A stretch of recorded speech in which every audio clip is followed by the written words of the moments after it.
had no idea that was a call me emoji. Shocked. Definitely thought it was Hang 10. Yeah, me too. I'm triggered.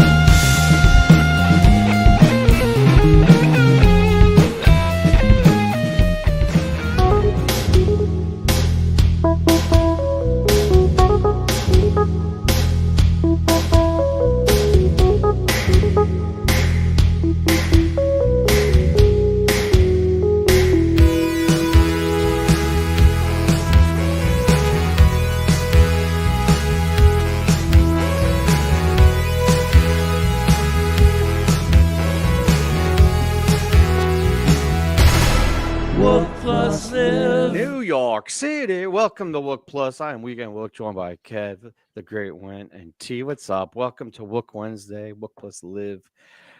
Oh, how's it going, guys? Oh, I got 7 below this morning. I got a 7 below this morning. Oh yeah, wind chill or true temperature? I can do better than that though, Kev. I got more fires on the mountain just outside. More fires just started up today. It's crazy. Like it went from 50 acres to 5,000 acres, and now it's at 10,000 acres in a matter of 3 Minutes. hours, 4 hours now. Yeah, it's pretty crazy. That's crazy. New Orleans got 10 inches. Dude, snow on Bourbon Street. What is going on? And But it's Florida. It'll be like 60 on Friday, and it's all just going to melt away and flood the I street. hope. I'll tell you what, so, it man. never, until there was the Gulf of America, it never snowed in the Gulf of Mexico. Right, exactly. Yeah, my girls have been home for 3 days straight now, and I love all the extra time, but I'm very much looking forward to no more snow days and getting back to a normal routine. Right. Yeah, They don't make them cold, do though. remote. I figured at this point, since after COVID, that you wouldn't get snow days anymore. They'd I be don't like, know if this is a state thing or a local thing. I love it. They came back after COVID and reallocated by ordinance 3 snow days because they had a meeting and they were like, we're taking away their childhood by not giving them. So after 3, they have to do remote learning, right? Because they have it, which I like. That's a perfect compromise. You still get a couple of snow days, but you're not like falling way behind if you have like a major blizzard. It's perfect. Totally. Yeah. I never fell behind, and we had like days and days. I think we Can't had fall 7 or behind if 8. you never make it ahead. That's right. I miss snow days. Those are great. Yesterday they were off just because of the temperature. That was some crazy shit. I felt like such an old man. I was like, back in my day, but like they legit said due to the low temperatures, we were not having. It started as a delayed open and then they canceled. I was like, I can't believe See, that. that's shit. what's wrong. We're just pussifying our kids and being like, it's too cold for you to go out there. When my kids were in elementary school, they walked to the bus, which was, whatever, an eighth of a mile down to the end of the development. But it was like -10 a couple mornings. And I called the school and was like, I'm not making them go stand out in the -10 degrees to wait for the bus. You could like put them in the car and wait for the bus to come with the heat on. No, all right. No. Because like, yeah, is that what No, you do? the whole point was for them to, because man, have you ever do you drop your kids off at school and you got to wait in that damn line? And No, we do the bus, but I do go to the bus stop. But I mean, my kid's a kindergartner. Like when she gets a little bit older, she's walking hell down there. But in the kindergarten, I feel like it teaches them, to be a little responsible. yeah. I don't know, man. I don't have a stance on it. It's just what I do. You know what I mean? Like I haven't given it much thought. It's just like, get them up, walk her to the corner. But the drop off in the car is the worst. No, I'm not going to do that school, shit. Every parent, wanted to take their precious little child to be dropped off. I think the thing with the cold, though, just to be fair, is that it was melted. What happens is the snow melts in direct sunlight, but when it's this cold, it instantly freezes, and it's the recipe for black ice. Yeah, I don't think it's actually they're worried about like people literally just being cold. I think they're worried about all the ice and shit. right. This is way more accidents than when there's a warm snow. When there's like 32 and it snows, and you don't see them, but like when it's super cold like this, you see all sorts of accents and shit. It fucks and it everything up. ain't gonna be about freezing around here at least for 2 weeks, if not longer, into February. So I got a space heater. You'll be happy to know. I'm not freezing my balls Nice. off anymore. Nice. Yeah. All right. Well, let's get into the set list. How about that heard- tape choice? I heard T my piece on it, so I want to give him a chance to get into some taper choice. I mean, what a show, right? I mean, talk about crushing it and really establishing them, putting themselves on the map. That show is something else. And the guest stars and the jams. And I mean, there was some seriously awesome. And I know some of the people we know were there. Yeah, fucking awesome. And now tour continues this weekend. Like we got shows in LA, woohoo, on Friday night at my favorite venue ever, the Troubadour, and then Saturday night up at the Ivy Room for their second stint at that place. So And something's going on Saturday, isn't it? it looks like Saturday night we are going to exclusively stream the show live on video on our YouTube channel.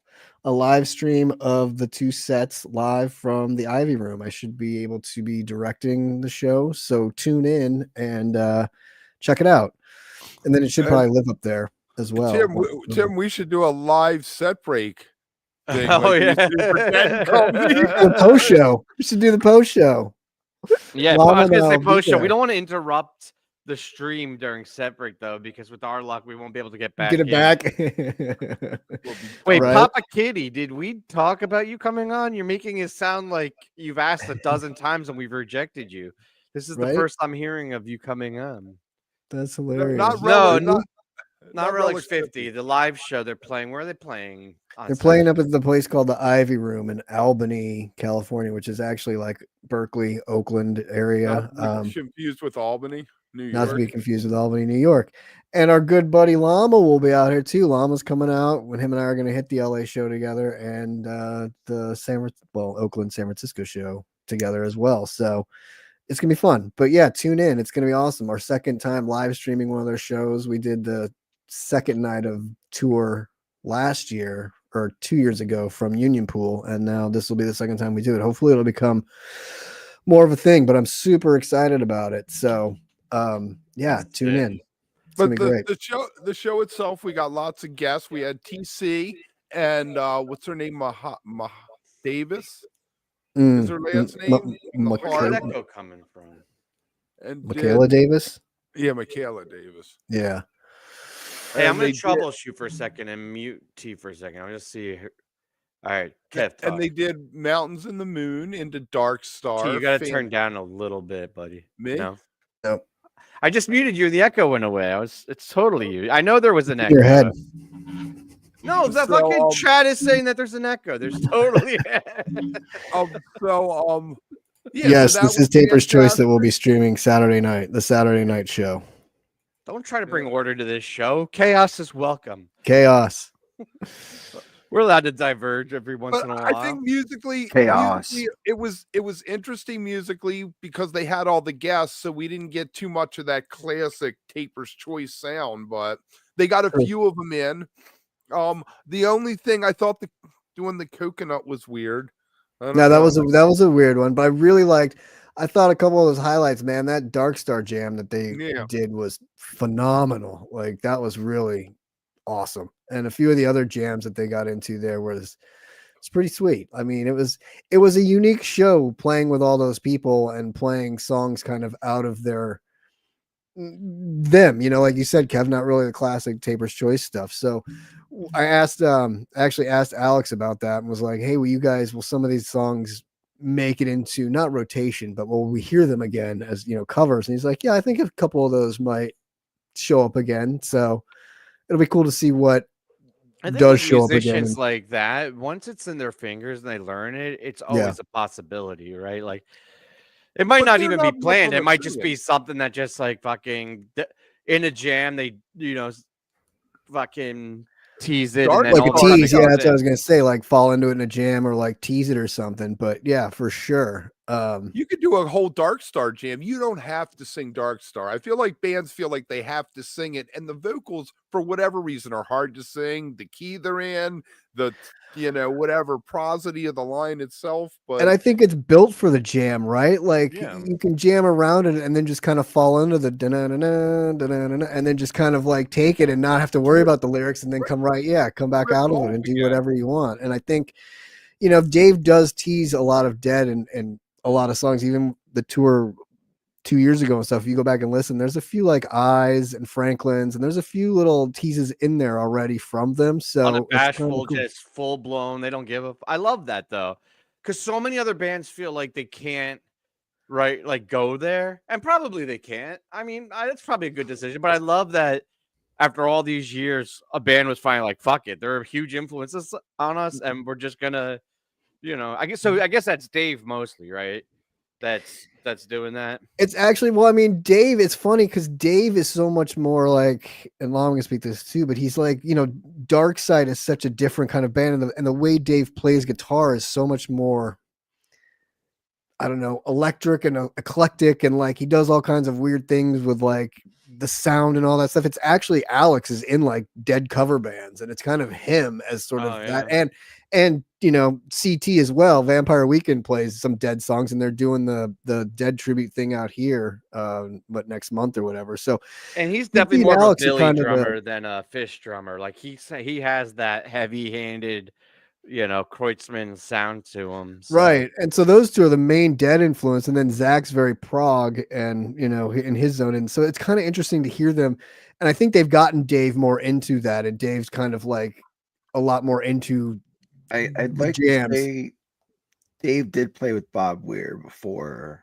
Like True. He was huge into Dead too. Like don't discount that. There's a lot of Dead in Dave too. There's a lot of Dead in Dave. It's just that it's sort of that jammy side of Dave. You know what I mean? Like it's almost like that, like we were just saying with the Dark Star jam. It's sort of that side of Dave because it's almost like you take Dark Side and you could put some of those Dark Side jams inside a Dark Star jam. You know what I mean? It's like that's kind of like where his Dead influence is at. So well, he very much evokes 72 to 74 Solo Garcia with his playing in some of those songs. I mean, I feel like listening to that, he was a student, if only of that section. Maybe he only listened to early 70s Dead or something. And that's why it was so cool when he played Alligator last year up at the Ivy Room. Like got to take that out for a spin. So I know that was a real treat for him to get to play that as a fan of that music and stuff. So, and the funny thing too about Dave is he doesn't like vocals. You know what I mean? Like he doesn't like singing a lot at all. Like it took a lot to get him to do that villain cover. That was what he was comfortable with, but he doesn't like to do the vocals. So it's kind of up to the other guys to play vocal leads while he shreds the guitar. So let me ask you a question that I always like to ponder. Bands who do all instrumentals have a tougher time, don't you think, because they don't have the vocals for people to come and latch onto? Mm-hmm. Yeah. Oh, yeah. I think so. I don't think you need to. There's a difference, though. There are bands and artists that make it big, or their success is built around the voice being their prominent instrument.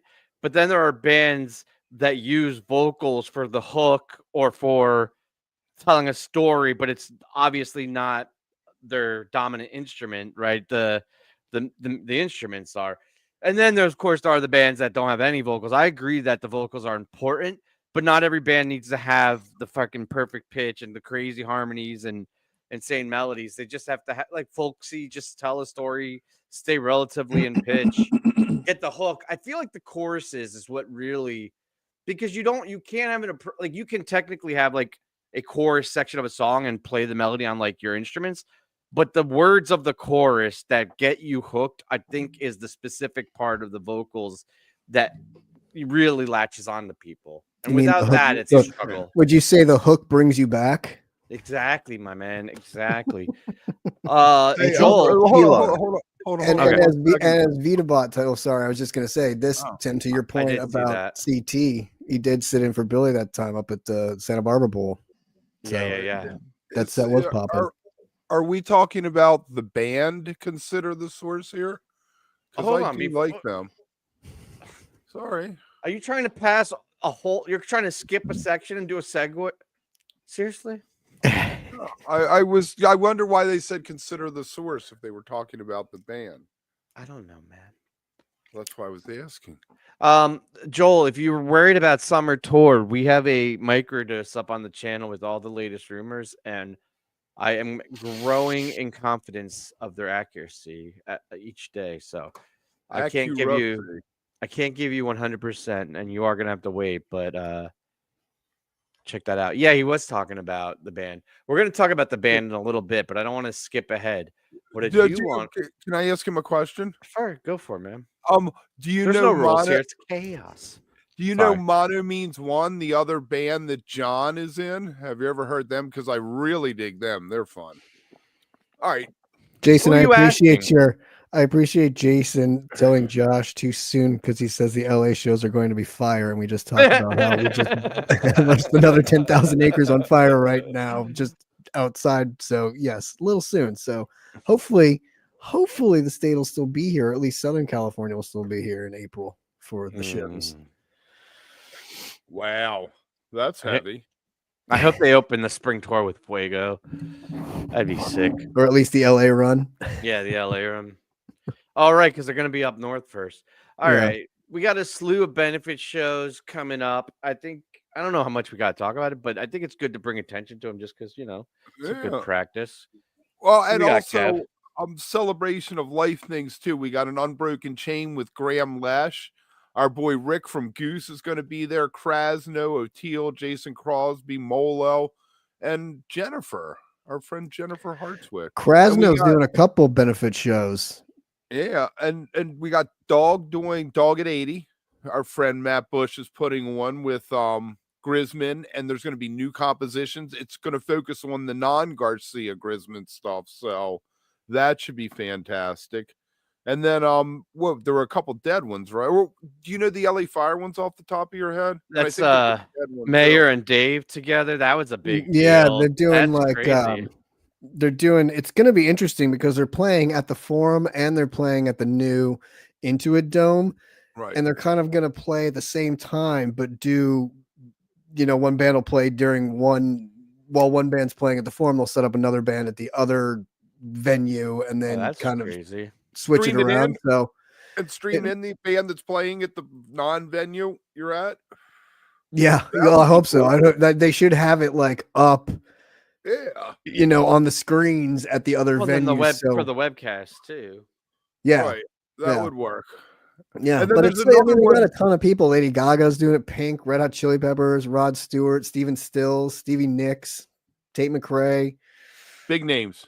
Billie Eilish, obviously, Earth, Wind, and Fire, which is kind of a funny right thing with it. But and then they got the Help on the Way one, right? Which is that one, right? And then also, but there's I think the Black Crowes have joined the lineup now. Graham Nash, John Fogerty, it's a pretty extensive group playing. So it should be a pretty decent benefit show. Phish kicked down 300,000 apparently. Yeah, that's sick. Good for them. I mean, all the sports teams combined in LA, I heard, kicked down $1 million together, and they make a hell of a lot more money than Phish does. I think Disney donated 15 million or 150 million or something. As they should. I mean, great that they did. I don't want to take away from it, but also if they didn't, it'd be pretty fucked up. Right. I mean, things like that, of course. Of course. I think, yes. Exactly. But I do like when they do shit that gives you permission to like them because I'm so conflicted. On one hand, I kind of have that eat the rich, fuck the corporate bullshit, But on the other hand, I'm a big nerd and I love Marvel and Star Wars and all. So I want to love Disney, but I also fuck the corporate side of it. So I like when they at least do shit so I could just pacify myself and be like, all right, they're good. Do what it's good for now. I don't have to be mad at them for not doing it or hate them for, I can just say, okay, they did it. Okay, good. and then we got one more, which is the Grateful Dead are getting the Music Cares thing that we've heard about. And that's going to have Billy, Nora Jones, Mick Fleetwood, Stuart Copeland, My Morning Jacket. Wait, Mick Fleetwood? Yes, Mick Fleetwood. Is that a joke or is that a tribute act? How does that work? Mick Fleetwood's the drummer. Yeah. He's the drummer at Fleetwood Mac. Isn't that the one that has Vampire Weekend in it too? Is Yes, that the Vampire one? Yeah. Weekend. Yeah. Yes. You're like, is that a joke? The way you said, I didn't realize you were listing artists. I was only half paying attention, and sorry, I shouldn't have said anything. I was like, wait, what? Okay. Yeah, man, a lot of good shit. Maybe they'll do some Black Magic Woman or something, like real Fleetwood Mac, Green Man Alicia.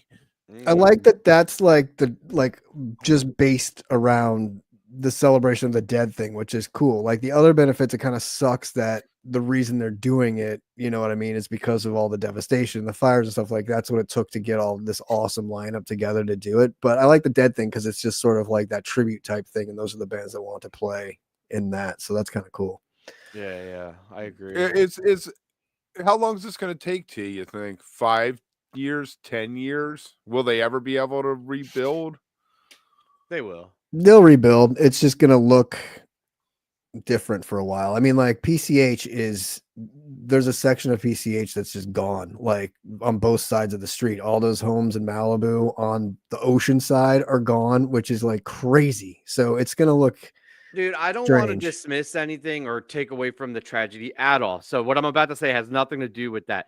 But the unfortunate truth in America is that some places and areas recover faster than others. And I have personal experience with this from Sandy. Because I remember after Katrina, how long and how hard it was for New Orleans to recover. Dude, there's still sections of New Orleans that. And I remember when Sandy happened, because I lived in the Jersey Shore during Sandy. I remember thinking to myself, fuck, it's going to be years. And then like 6 months later, not only was it rebuilt, it was nicer than it had ever been. Like they pumped billions of dollars in there.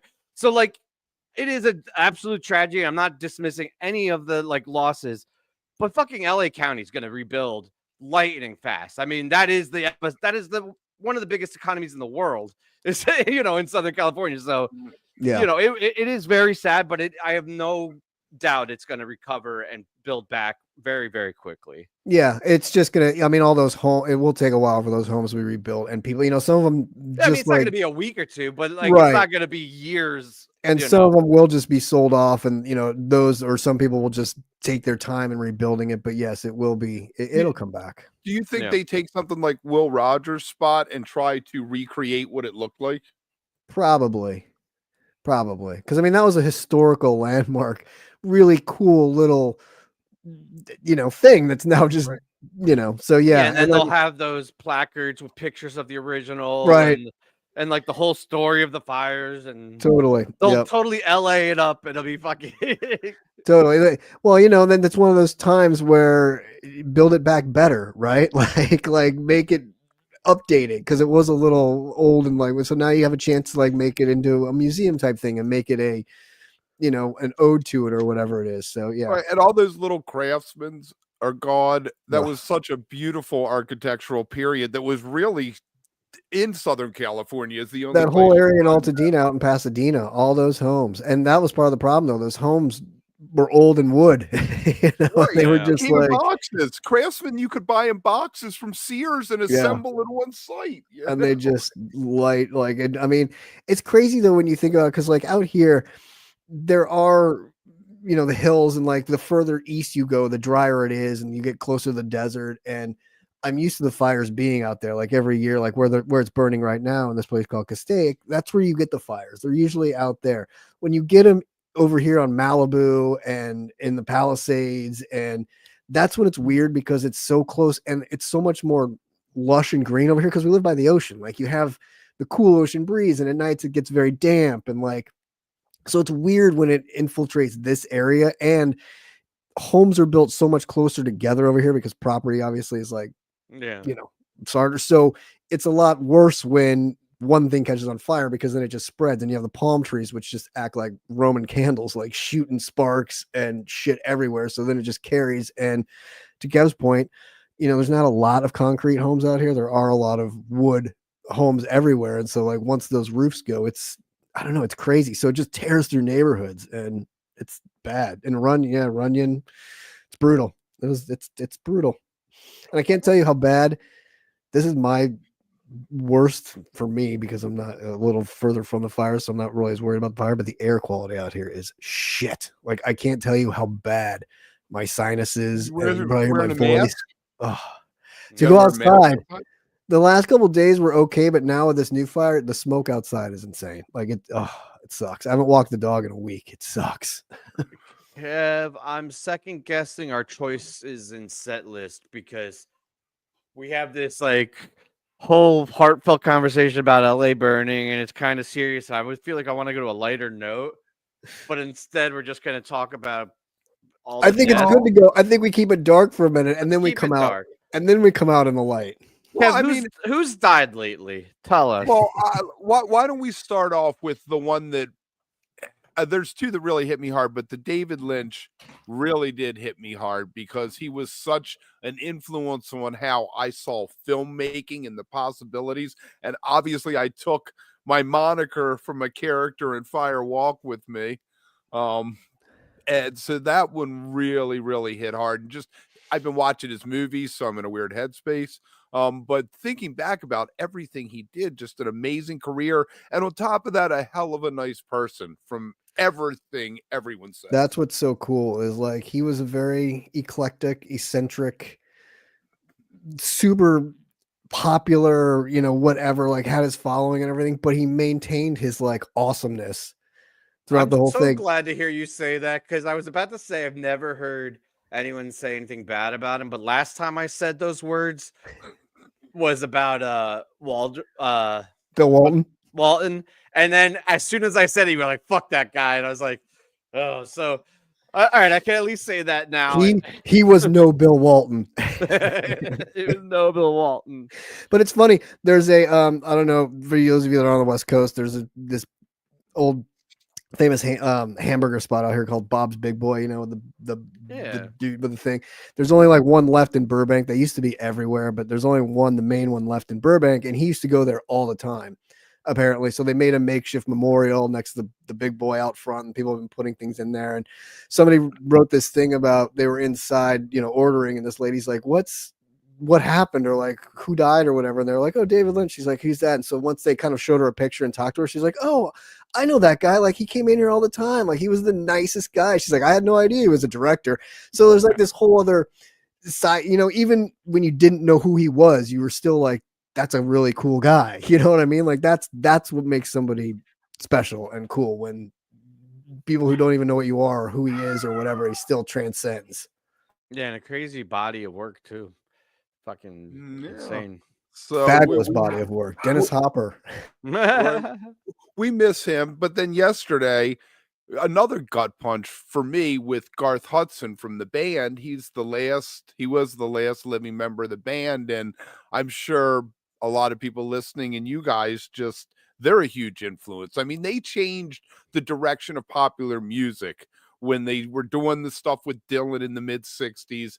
And then, when they put out music from Big Pink, all of a sudden the Grateful Dead are putting out acoustic albums, and it became this split in the psychedelic community with the country rock, Flying Burrito Brothers contingent, and then the more political weirdness with like the Airplane. But I feel like they have such an indelible mark on music. Yeah, I agree. I mean, it's sad that they're all gone now, right? Like that when that happens to the Dead, it's really going to hit hard, Kev. When the last member of the Dead finally, like, that's going to be rough to deal with. So this is kind of a precursor of that, where you're like, or even the Beatles for that matter, when they're all gone, it's going to be like, or the Stones, who I don't think they'll ever die. That's not going to happen with the Stones. Yeah, right? But it's really sad when you're like, oh my God, the entire band's gone. Wow. Like there's no one left. Sad. Yeah. That's like a soundtrack to my childhood. My dad loved band, and like so many of them songs were like, when I think of like family picnics or like things or whatever, they were them and Creedence Clearwater for like my dad's taste were just always on the fucking radio, or not radio, but like the home stereo. Yeah, good old American music.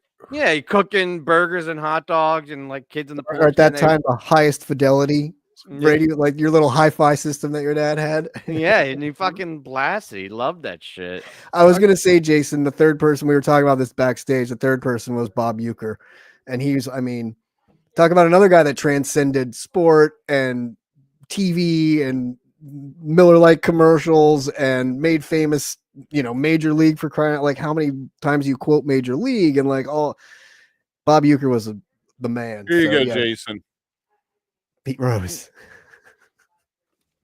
Put him in the Hall of Gotcha, Fame. Pete Rose. All right. I will say before we get off this topic, I had no fucking idea that Passing Through was a Phish song. That's why we named it that. He's like, well, how about Passing Through? I was like, what the fuck does that mean? And then he proceeded to point out that not only is it a song, but it's a song that he and I have seen live together. So I'm a little One bit of embarrassed. 5. Only played 5 times, Kev Right. said. We have a high batting average with that song.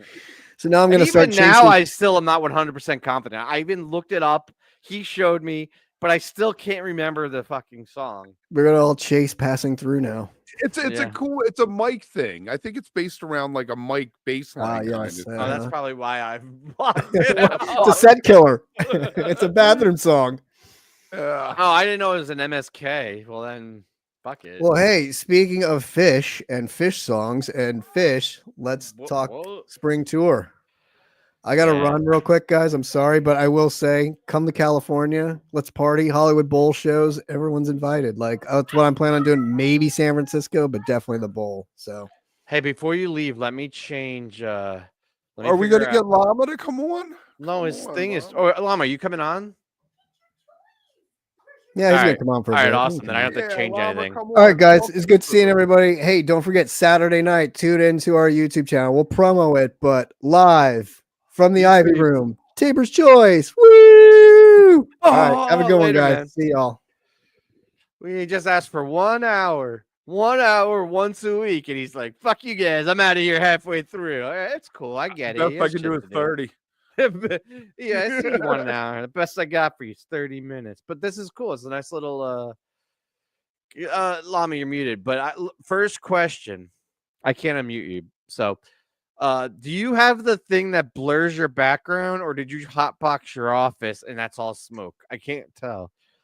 I can't tell either. He's got a halo, that reflection on that poster. Yeah. Phish doesn't play more cities in the West Coast because it's not economically viable for them. This tour, they hit the macro markets, and yeah, you're gonna have to travel if you're out there. I'm sorry, but get more Phish fans to move near you, and you won't have to deal with it. They're hitting the north and the south, it's what's viable. Also, they've been doing shorter tours for a while now. I think that's the MO a little bit. Although you will get more. No, you'll get a slightly bigger East Coast tour, but yeah, it's not like it used to be. Also, they're not fucking 24 years old anymore, right? Like they're grown ass old men. Yeah, but Trey still does 100 shows a year, probably. Yeah. I mean, they could if they wanted to, but I don't know, man. I think with that's his a lot. solo acoustic tour is 20-something. He'll do some tab shows in the fall. I, for one, and this might be unpopular opinion, I like more smaller tours. Like, rather than just doing 2, right? Do the fucking spring and the fall smaller, and then also Mexico and Halloween and New Year's, and then a double beginning of summer, end of summer. You know what I mean? Like, I love that because it's more consistent throughout the year. When you get like a 3-month off season, that's what I can't get through. I need that little burst, I'm so excited for next weekend. We haven't had live music. Microdose your live shows. I have to microdose my Phish music, I think. Although spring tours are tough. The West Coast tours are tough because it's got to be like 2, 3 in the morning. Oh, but dude, I don't even care if they offer a live stream. I'm not staying awake. Yeah, I have to, and Kev kind of does too. We, for better or worse, have a social contract with the people watching that we're gonna recap the shows. Doing it. But I made sure it was on my writer this year in the contract. No West Coast. we might have tea available for some of it. He probably isn't doing Seattle and Portland.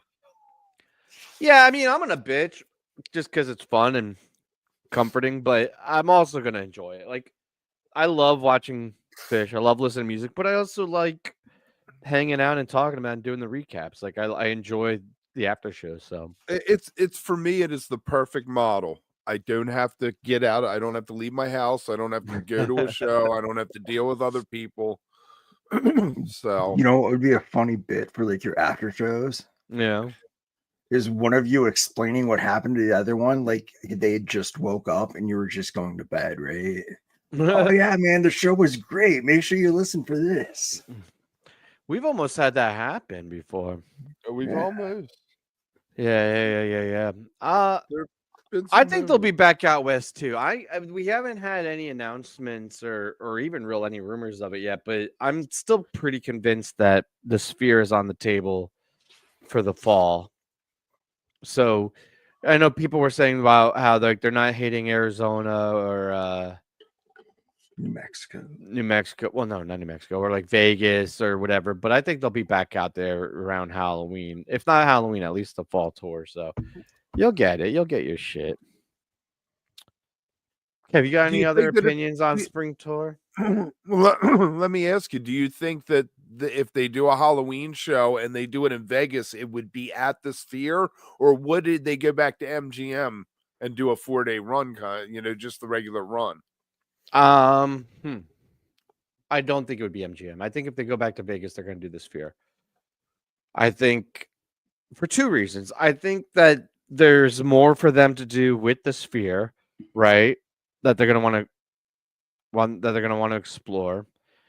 Oh, everybody's saying no Vegas Halloween. Well, then what the fuck? Hold on. Let me go back to my notes. I might be speaking out of turn. Oh yeah, you're right. Chicago is Halloween. Fuck. I do have that in my notes. Well, when the fuck are they gonna do the Sphere? Maybe we they heard didn't. It's like it's off the table. Maybe they didn't sign on the dotted line. So we had some sources, some people that are in the know that said they were in negotiations for 8 nights with the Sphere, but maybe it fell through. It's quite the possibility. Quite the possibility. You know what the toughest thing, though, with the West Coast, let's go back to that for a second. With doing a West Coast tour is the distance you have to cover to drive from Seattle to Portland. And then Portland is, it's like 8-hour trips for each city instead of when how you're it is out west, man. right. You know what I mean? But I think that makes it tougher for people doing it, where if you're in the South, you're going Atlanta, and then you're going over to South Carolina, and you're doing North Carolina, and you might hit Virginia, Yeah. I think back to that fall 16 tour I did and how easy it was, because it was like fucking like Charleston, Georgia, Florida, then back up like Tennessee. But it was like a very easy it was like 4 hours at most in between them. But I don't know that they're not, so they don't consider, or maybe it might even be the antithesis. They might actually be purposefully spreading them out, but like they're hitting markets. They're not thinking about a cohesive tour for people to go on tour with them. They're saying we want to hit the San Francisco market, we want to hit the LA market, we want to hit Portland.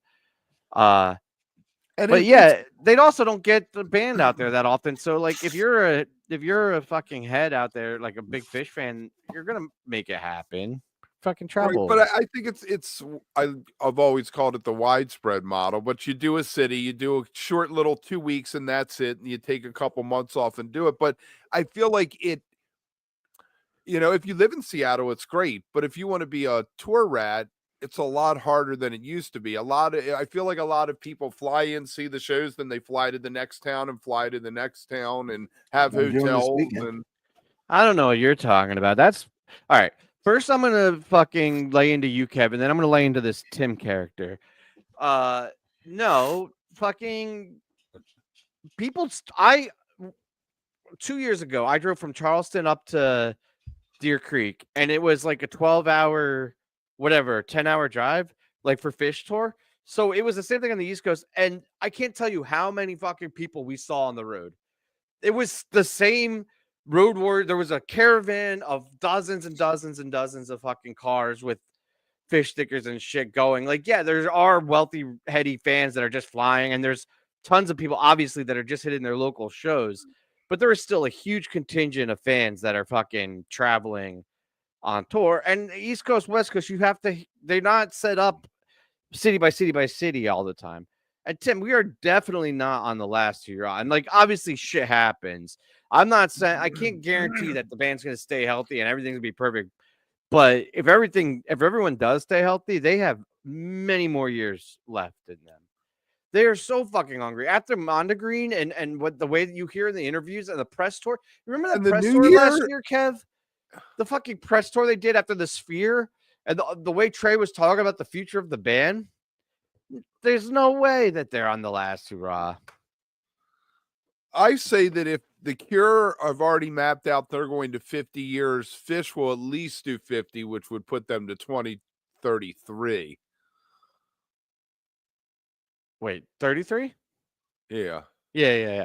I gotta focus more. I don't even. I'm arguing with you, and I don't even know what you're saying fully. Did you hear Did you hear Robert Smith's thing? He said that the Cure were going to tour until the 50th anniversary, and every year they were going to do mini sets of the anniversaries of whatever albums that came out in either 10s or 5s. So they did some 17-second songs at the shows where they debuted the new album. And I thought that was a fantastic way to go back and touch on everything from your career over a 5-year period and then close it out and say, we're going to retire. Yeah, Kev, I'm with Jason. You've been saying it's their last 5 years. About Phish? Yes, Yeah. I have. And but you're eventually going to continue I'll be right. And I'm being told that I misinterpreted Tim's point and I'm arguing with nothing. I'm just in that kind of mood. I apologize.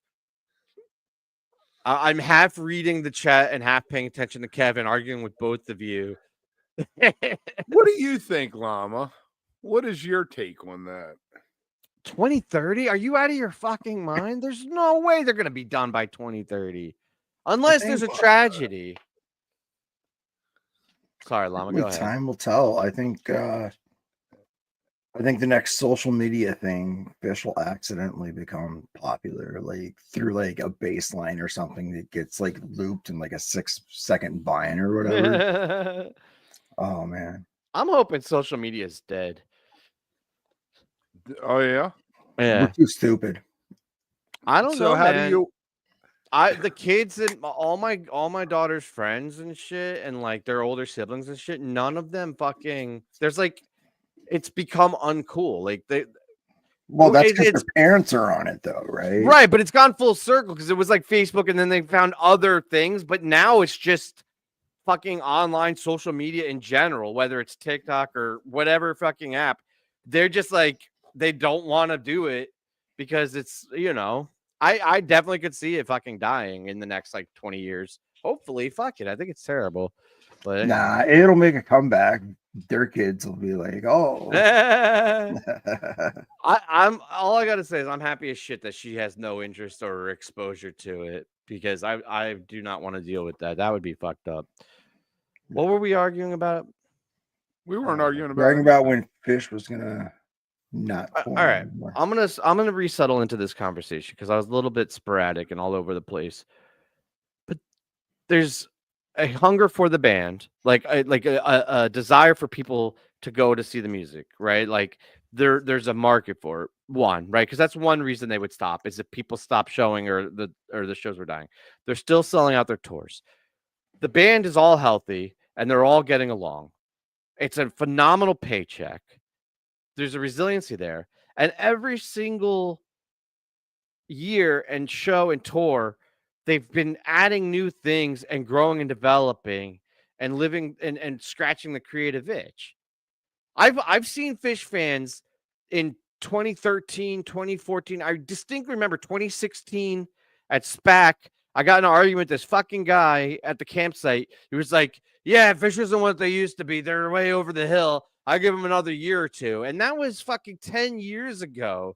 So, like, yeah, it's easy to be all not stubborn, but like cynical and be like, oh, they're done. But if you just listen to them and watch them and listen to the fucking interviews and listen to the music, this fucking past year, Mexico and the Sphere and some of their summer tours, there was some of the best music they played in a decade consistently. I just don't understand the idea that they're going to be done. I can name 3 new songs I like. I absolutely can name 3 new songs I like. Monsters. That's Monsters hot. is fucking great. Oblivion. Life-Saving Gun live. I don't love the studio, but live has become a monster fucking song. The Page and Hello, Trey Jets. version of that. Yeah, The Page Pillow and Jets Trey is- version of Life-Saving Gun is much more interesting than the Phish version. Yeah.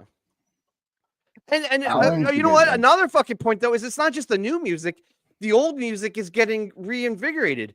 My friend, after being on, out there for 30 something, 40 years, all of a sudden, a couple of years ago, was like, hey, there's a whole new interpretation of how we jam to this. Right. And fucking Yem had after 500 times played, all of a sudden they completely change up the end of it and go into the re-entry jam. That's a fact, Tim. They're reinventing their original music. They're still writing new music, and I'm not even saying they're as good as they used to be. This argument's morphing into something else. I'm not even saying that they're as good as 1.0 or any of that shit. That's nonsense. What I'm saying is that they still want to play, and people still want to see them. And as long as they want to play and people want to see them play, they're gonna keep fucking playing. I don't know why I'm on my soapbox right now. let me ask Lama a question. They did that cool thing at New Year's with like the dance groove, they got into that thing and sampled their own songs. Does that appear again this year? Yes. I mean, not like the whole, but like they'll do some EDM jams. What's the Phish jam that you can't skip? Dude, Tim, come on, man. Seriously, first of all, there's not a single jam vehicle anymore. They're not like, oh, this is the song that you can't miss the jam. But there are a number of big haters. Fucking Ruby Waves has like an almost perfect batting average right now. I hate the fucking song, the vocals and the written part of it, but it's an incredible jam vehicle. Kev, help me out here. Why are you're just letting me pontificate alone? Do you not agree with me that there are all sorts of great jam vehicles? This is Tim on Tim crime, man. We're staying out of it.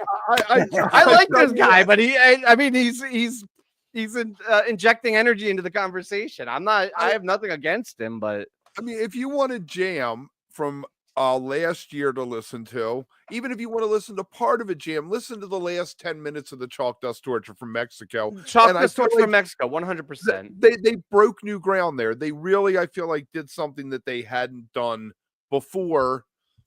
And that says that they're viable. It isn't it isn't a greatest hits oldies show. It isn't like going to see the Beach Boys where they're going to run through the hits every night.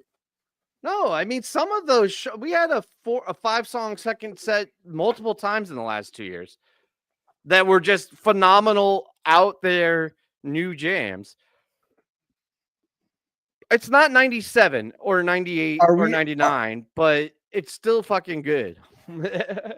Are we at the point where we can almost put Phish like Miles Davis, like just different like musical sort of inspirations and how like their career trajectory went?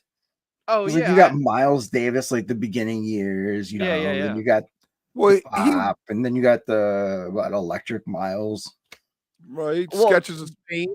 He reinvented music 5 times. Miles Davis, at least. That's my biggest argument for 4.0. Like people get into like the nuance of like, oh, they stopped playing, did they quit, did they not, or whatever. But one of my argument for it is there is a very distinct sound in 21, 22, 23, 24 that was different than late 3.0. And 3.0 is a very distinct sound. 2.0 does. 1.0 has like 7 different distinct eras in it. So yeah, I agree 100%. And I love, by the way, I'm not saying it's my favorite at all, but I love this modern version with the bleeps and bloops and the like trippy, really spacey symphonic dark jamming that introduces the synths and the bleeps and bloops. I think that is an excellent recipe. We've really gotten away from, I feel like Trey has gotten away from writing the Eckhart Tolle stuff, the Everything's Right and Set Your Soul Free and Soul Planners. Now we're getting Life-Saving Guns and Monster and what's going through your mind, which is totally a throwback to, I mean, obviously the lyric was written a long time ago, but they're embracing that goofiness, again. Yeah, but then they fucking I agree with you, but then they came out with Evolve, and I'm like, oh god, they were doing so well. Why did they have to fuck it up?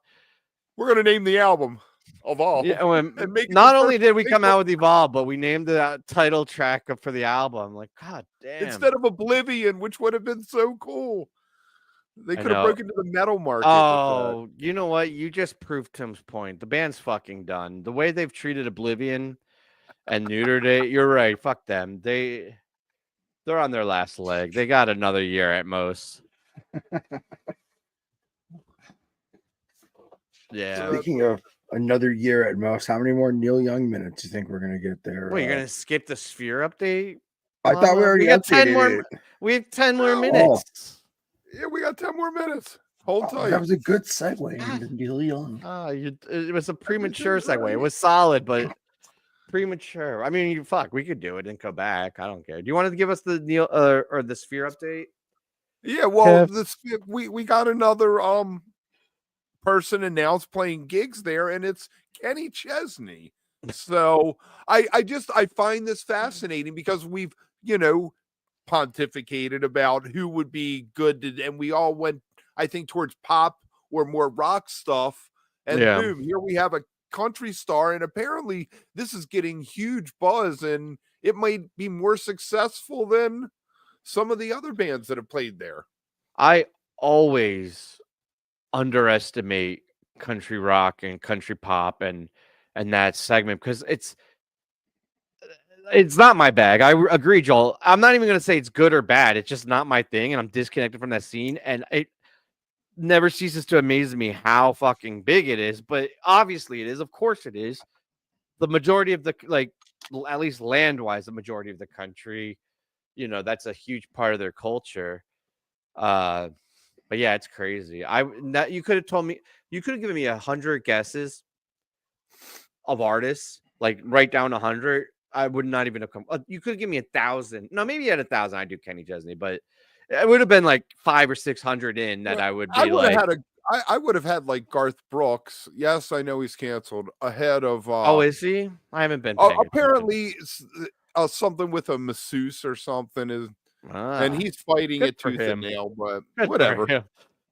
Hey, did what's his face, the drummer from Nirvana, get uncanceled, or is he canceled? Was that thing? All he did was cheat on his wife and had a whole nother family. I mean, I guess that's all he did. Well, but I mean, at least it was. It was a. But he took care of her, though, right? Right. It was a consenting adult, and it was consensual. Yeah. It's shitty that he did that to his wife and other family and kids, but so did our president. Yeah. Right. Yeah. Well, you got to, I think for whatever reason, it's hard for people to talk and say to someone, this isn't working for me. I'm looking for something else. And I would like to go explore that something else. But we can still have this. We can have this and we can have that. You can have two separate things with people. I am very content in my marriage and have zero interest in going outside. But if I ever did, I wouldn't fucking deceit and lie because it hurts both of you. You're right. Like, I'm saying hypothetically, like honestly, I'm too fucking lazy to look outside. Like, I'm very content, and it's the idea of dating again sounds like a fucking nightmare to me. Like, I have zero interest in dating again.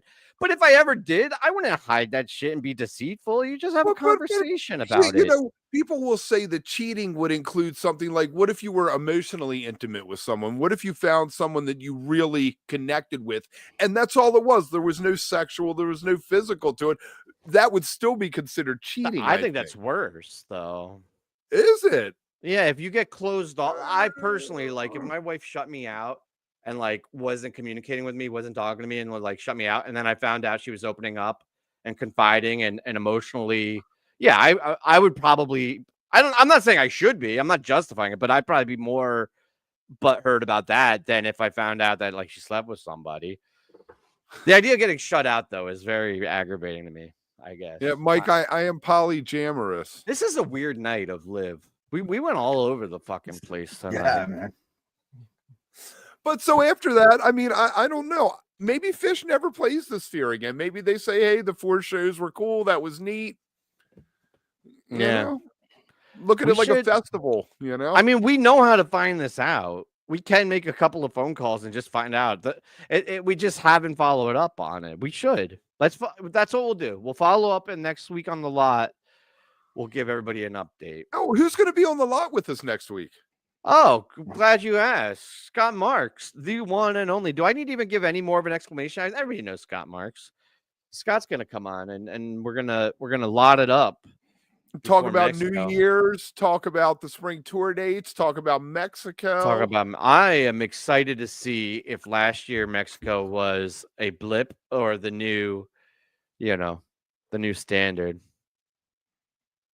But I was thinking, Kev, we should do like pina coladas or margarita. Well, I guess it'd be margarita since it's Mexico, but like we should get some like, vacay Tequila? drinks and not tequila. Let's do pina coladas. Rum's innocent enough. Mai Tais? Mai Tais. Fuck yeah. Let's do some Did I ever vacay with the tell you- little umbrellas, and we'll wear our Hawaiian shirts and have a fun Mexico lot. Yeah, umbrella ever- drinks. That'd be fucking Ever great. tell you about the last time I drank Mai Tais? No, do you want to? Well, I woke up. I at least woke up in the condo. I was in Ocean City, but apparently I had fallen down in the street because I had a huge rash burn on my arm. My knee was split open. I had dried blood all over. That sounds terrible. Mai Tais. I love a good Mai Tai. Dark rum, baby. Yeah, I love rum. I don't drink anymore, but I went through a big phase with that. Oh God, we Long started Island's this, I can't think about. I was telling somebody about it, and I was like, yeah, when we started, it was basically us just drinking before Phish streams. Wait, when? Oh, the lot. Yeah, originally the lot. I think about that first year. I would make a picture of Manhattans, not a Manhattan. Like I remember my ritual for the fucking lot was I made a picture of Manhattans. And like I had one of those gallon thermoses to keep it cold because we go on for like 3 hours and I didn't want them to get warm. So I'd make it in a gallon. We would flip the switch or switch the flip at like an hour in and then proceed to go on for two more hours. No, we don't live in Oceans. Oh, no. Oh, he's No, I was don't live thinking in Jersey. Ocean City. I was No. visiting. I was visiting Ocean City at the time. Yeah. Oh, I'm glad man. we All right. evolved. I can't believe we still don't have an intro What do you mean we don't have an intro? We have a fucking rad intro. for the Neil Young Minute. Oh, I thought you were talking about for the lot.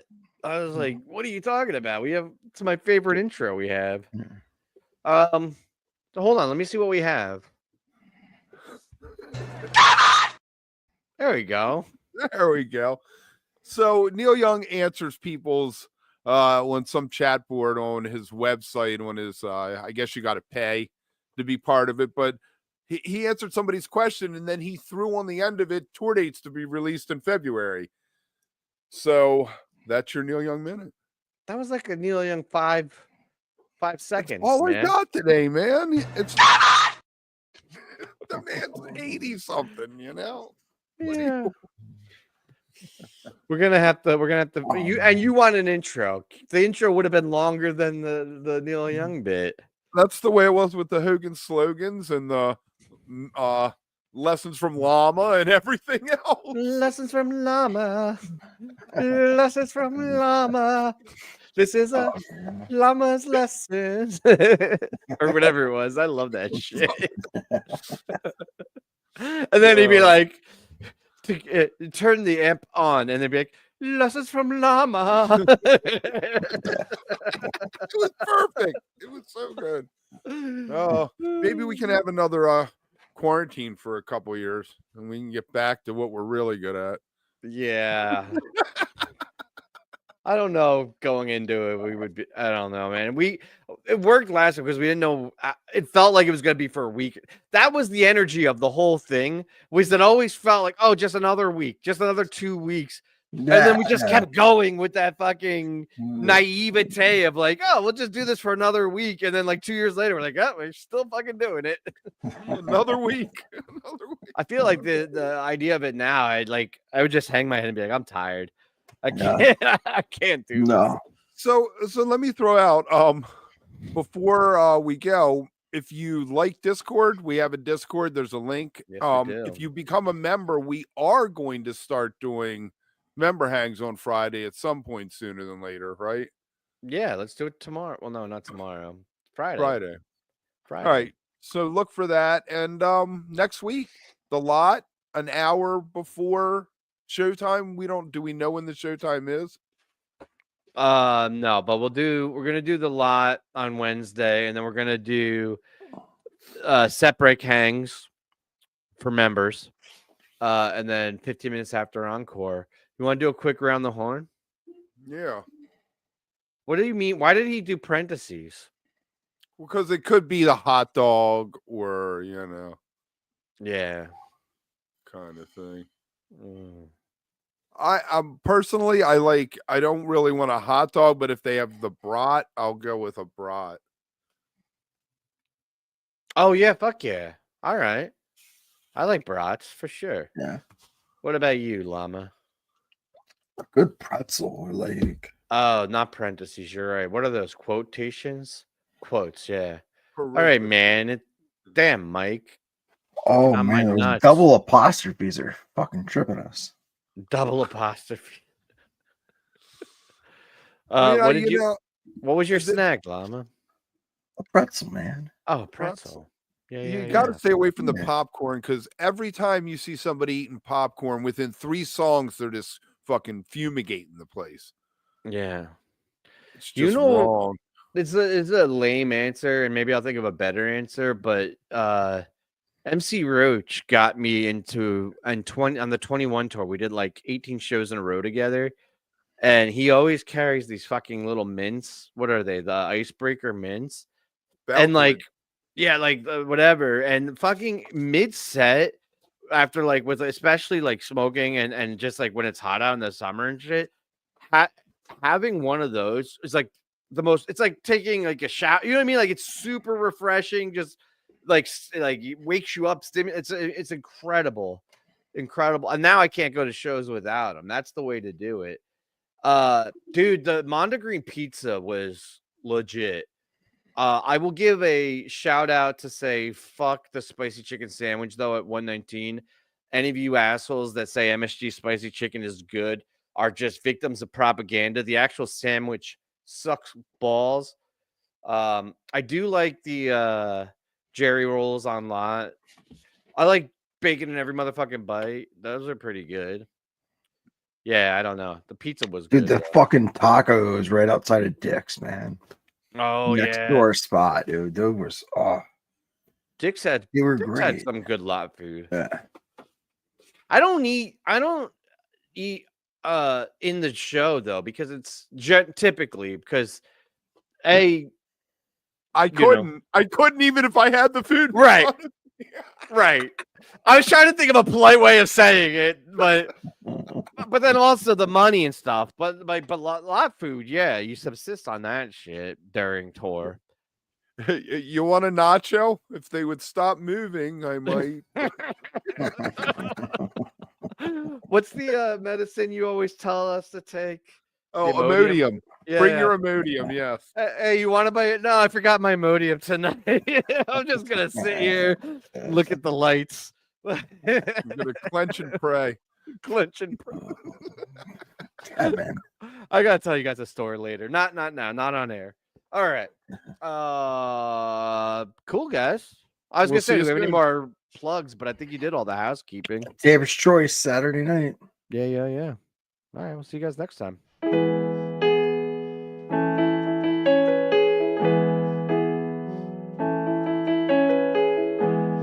10:04. Do you know where your country is?